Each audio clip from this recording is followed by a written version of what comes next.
O João Marcelo tendo a chance, invadiu a área, dominou, limpou, vai marcar, bateu, golaço! Gol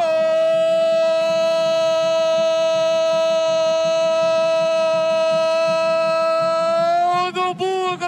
Avante, avante, meu Bugre, com vibrar e festejar. João Marcelo, artilheiro, tem a 9 estampada na camisa.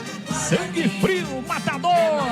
Lançamento para ele, a defesa vacilou. Um ficou olhando para o outro para um. João Marcelo atento, já tinha 2 gols e agora tem 3. O zagueirão não tirou. João Marcelo dominou. O zagueirão veio seco, ele cortou e na saída do Michel entre as pernas o goleiro da Francana.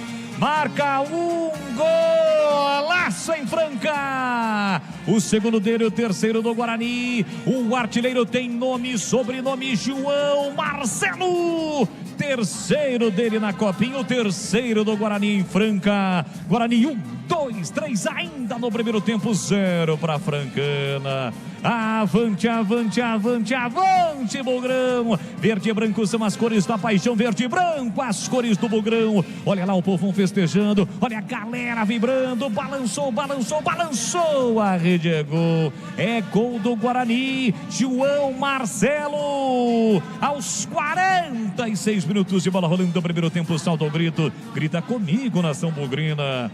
Tá registrado, Guarani 3, Francana 0. Michel não chora não, goleirão. A bola dorme no fundo da sua rede. E o detalhe do gol, e que belo gol, um golaço do João Marcelo.